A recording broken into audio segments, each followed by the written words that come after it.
Well, a couple of weeks ago, I talked about the lineage of our unity teachings, where unity comes from the mystery schools of Jesus passed down by verbal and written word. And some of the tools given to us sound pretty easy, but we make them difficult. Such as when Jesus said, "Therefore I tell you, whatever you ask in prayer, believe that you have received it, and it is yours." That statement has profound depth and of meaning, and today what we're going to do is we're going to dissect it. How do we use it in our lives? How can we take this tool and actually make it a really good tool on an everyday basis? So ask, believe that you have received, or believe that you have received it and receive it. Pretty simple, isn't it? Or is it? Here, Jesus reveals that we live in an abundant universe where one can just voice a desire and watch it materialize. And yet many feel like their desires are unfulfilled. And we forget that by our very nature, we possess an extraordinary power of creation. Not long ago, I was happily awaiting something that I thought I was going to be in possession of, and it fell through. And of course, I was discouraged, I was disappointed. Has that ever happened to any of you here? Sure. Maybe it was a visit from a family member that didn't happen, or a new place to live, or some vacation that fell through, or a raise that didn't happen. Whatever it was that you wanted that didn't come your way, it didn't come the way you thought it would. We have all had those kinds of experiences. So at the time, I thought to myself, because there was a moment of my faith was lacking.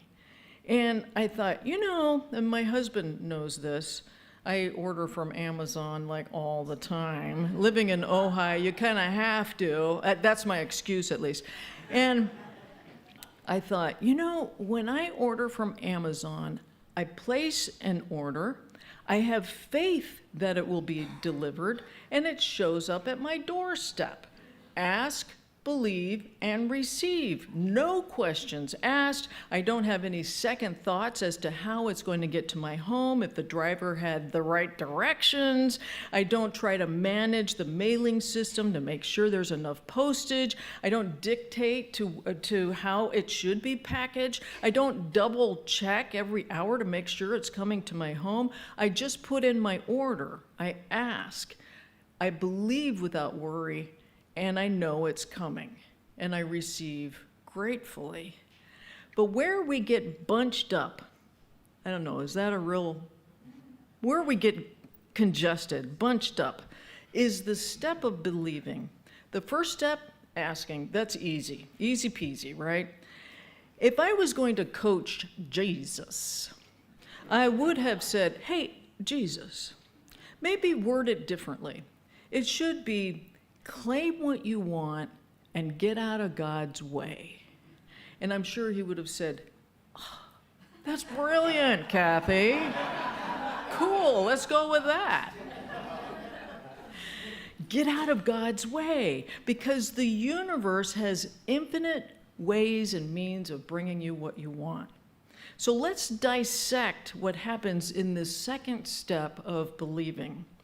This is where we get caught up in the anxious hows. Mike Dooley calls it the dreaded hows, because the hows create anxiety. How is this going to come to my possession? How can I make this happen? How can it happen on time, within this time frame? I don't see how it's going to come about.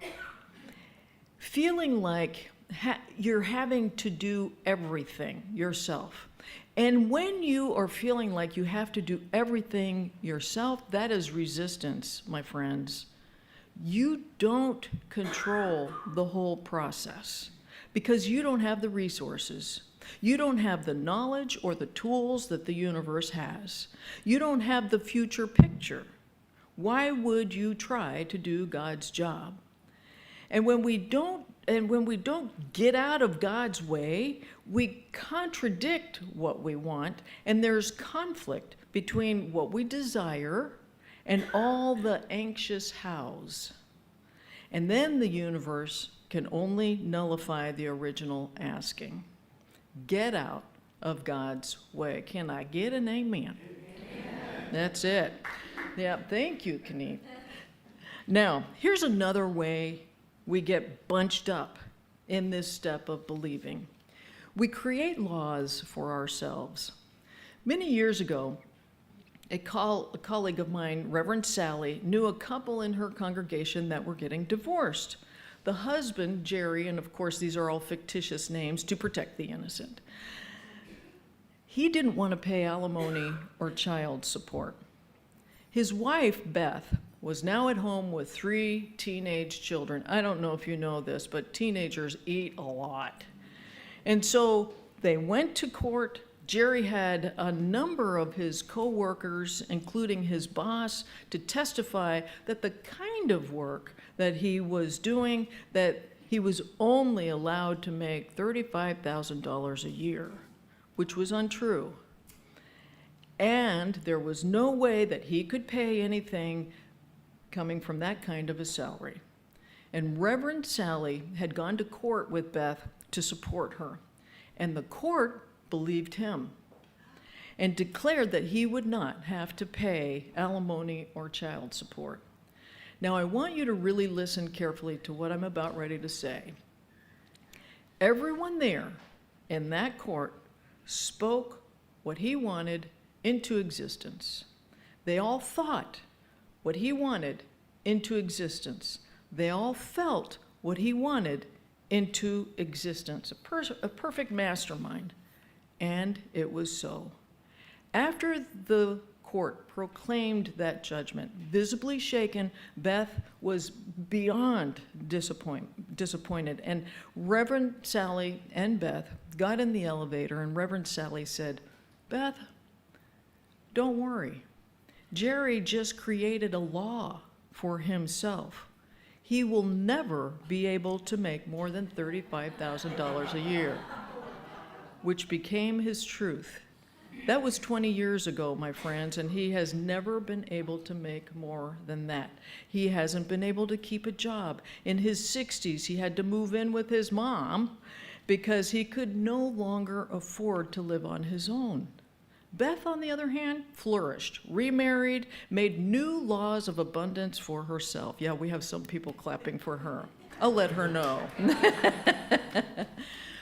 The question is this, my friends. How many of us have created laws for ourselves? We ask for perfect health, and yet we say with full conviction, "Oh, I've inherited heart disease, osteoporosis, or arthritis." My friends, you haven't inherited any of these diseases. You've inherited the law. You've inherited the belief that someone told you that these things run in the family. Remember, our co-founder, and this is why unity is what it is. It began with Myrtle Fillmore when she cured herself of tuberculosis because she was no longer going to inherit illness. She was no longer going to inherit tuberculosis because she had it at the time. Her affirmation was, "I am a child of God, therefore I do not inherit illness." She also said this, "You do not have a problem except the one that's in your mind, and you put it there." I love that. She canceled the law from her family lineage. No longer was any of her kids susceptible to any kind of illness that was supposedly passed down.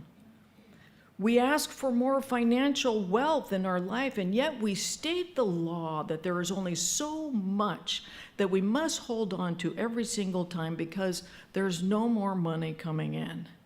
My friends, we have got to be very aware of how we create laws for ourselves or buy into the ones that we've been told or the ones that have been passed down, where we state with full conviction the opposite of what we're asking for. Look at the laws that maybe you have bought into or declared. I have this because of this. And remind yourself this. remind yourself, words are spells. That's why it's called spelling. When you talk the opposite of what you want, when you talk the opposite of what you've just asked for in prayer, you are casting spells into existence. And you are commanding laws into existence. You command your law to the universe, and the universe says, your wish is my command. And many times we ask, and we are asking, and we believe in the opposite. Remember how the universe works. It is that you are not a physical being in a physical universe. You are an energetic, vibrational being in an energetic, vibrational universe. You are both the transmitter, the spreader of energy. That's why when we do our meditations, we help each other energetically. So you're both the transmitter of energy and you're the receiver of energy. So be very aware of what you are believing as law. Therefore, I want to offer a different way of perceiving Jesus' spiritual tool of asking, believing, and receiving. First, as soon as you ask for what you want, I want you to say to yourself, the universe is always working in my favor. Let's say that together. The universe is always working in my favor. Take that into your heart. Let's say that one more time. The universe is always working in my favor, and that is the truth. The universe is always working in your favor. The moment you let go, hands off the wheel, and you trust. The moment you let go. You have to remind yourself to be patient because sometimes great things take time. And because what you desire is not here right now, does not mean that it's not on the way. It's coming, my friends. And all you have to do is let go, let God, and get out of God's way. Some people wake up in the morning and they start thinking, oh my God, I got all these things to do. It's going to be a miserable day. I got this and that, blah, blah, blah, blah, blah, blah. You know that? Have any of you ever done that before? I know I have. And I want each one of you to state a different law first thing in the morning, and that is, everything is working in my favor. I want you to start your day in that way. Everything is working in my favor, and the universe says, your wish is my command. Everything will work in your favor. And when you adopt this law, I want you to know this. This is important. When you know that everything is working in your favor, there is no human being that can get in the way of the universe working in your favor. So you have to trust. You have to trust the universe knows more than you, right? You must realize that the universe doesn't give you what you want. The universe gives you what you're a vibrational match to. My friends, if you're watching, reading, or listening to the news and get all caught up in the doom and gloom, your frequency goes out. Remember, you're a vibrational being. Your frequency goes out and activates other representations of that frequency to join in. Now, as a side note, you think our friends in Maui are enjoying us being in doom and gloom with them? My friends, do not do that to them. You send them light, you send them health, you send them wholeness, you send them bliss, whatever it is, but don't send them negativity. And that's why there are days when you start plugging into doom and gloom. That's why there are days when it feels like the world just got the memo to treat you badly. You know those days? Everybody has, this road rage. They don't like you. They're yelling at you and blah, blah, blah. Vibrationally, yes, they did get the memo. As it states in quantum physics, frequency matches frequency. You will attract like vibration. But what I love about that, when the universe, what it's doing, it's mirroring back at you. It's mirroring back and telling you where you're off. That's all it is. It's just information. It's just telling you, look at energetically, this is what you're doing. So it's information. Take it as information, not that the universe is conspiring against you, and you get to change it. About 10 years ago, I wanted to upgrade my car. And at the time, I had a RX Lexus 350. I loved it. It had over 250,000 miles on it. Those cars will last forever, and I could have probably put in another 100,000, but I felt that it was time for another one. So the first step, I asked the universe for my perfect car. I had my finances all taken care of. I had sold my old car, so I knew exactly how much I could spend. I went online, I searched, and I found the perfect car right here in Santa Barbara at the Lexus dealership. It was a newer RX 350, only had 75,000 miles on it, and it looked brand new as far as the pictures were that I saw online. It looked brand new inside and out. I called the dealership and I said, my husband and I are driving from Ojai. It'll take us about an hour. I want to have an appointment to test drive that car. Oh, yes, absolutely, that's fine. So we got there, took it for a test drive, and this was it. Oh my God, this was my dream car. I was so excited. So the salesman took us into the office. We're just like, oh my God, this is so fantastic. We're starting to do the paperwork. He left the office, and about 10 minutes later, he comes back and he said, I am so sorry. The salesman next door just sold that car 5 minutes ago. How did that happen? I'm thinking, not only was I hopping mad, and so was my darling Steve, I was disappointed. That was my car.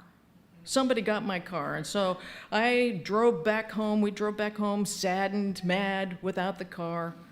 And what I thought was mine didn't happen. And as you know, when you think something is yours and it falls through, you think, oh, it's not going to happen. Believe me, both Steve and I were tempted to think that the universe was conspiring against us.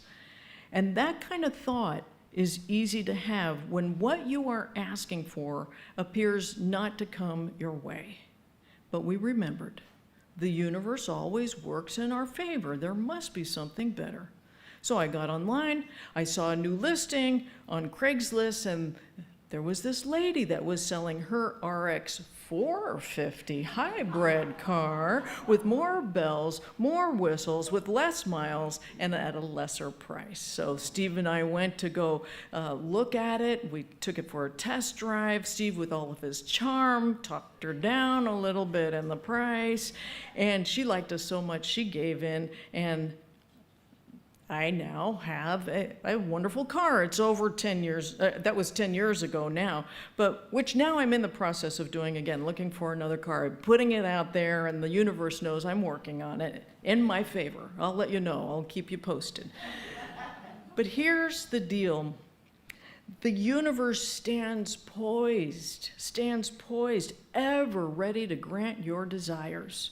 Just get out of the way.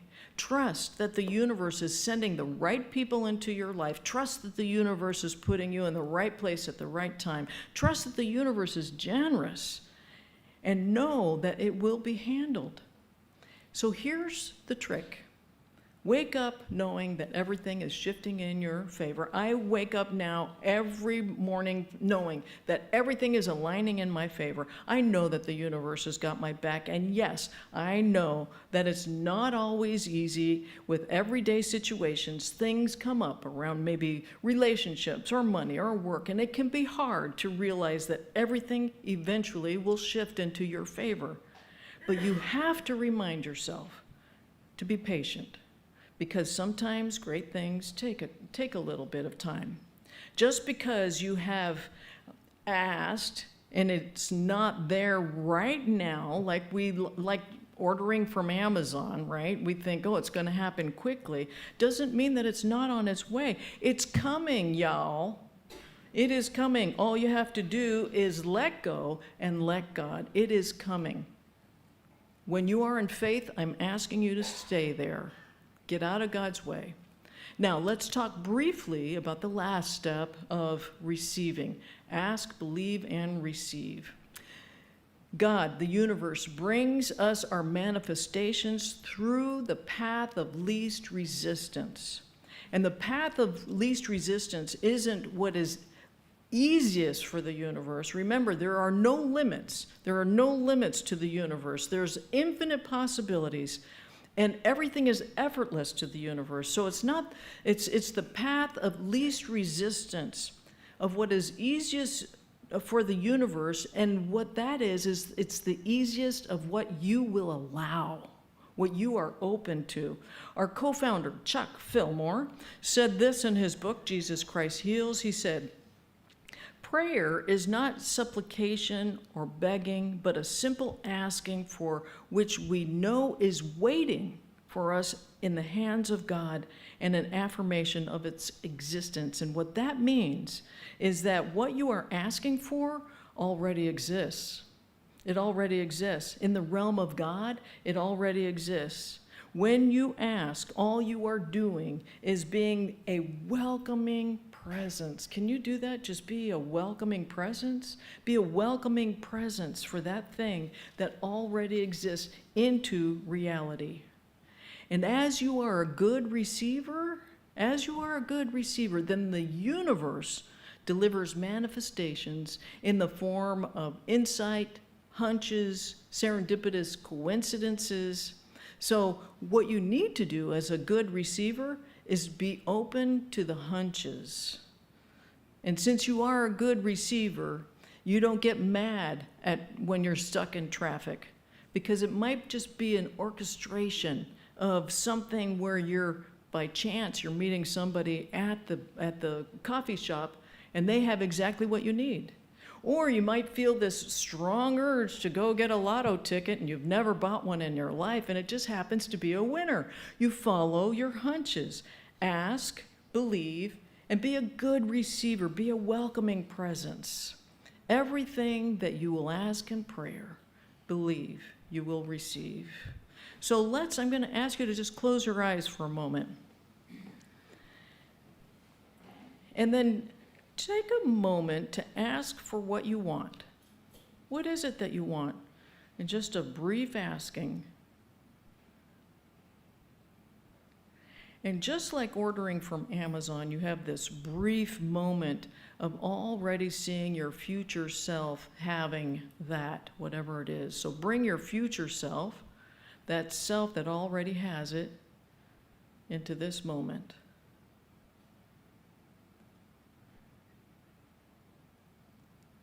Feel what that future self feels, like the celebration and the gratitude.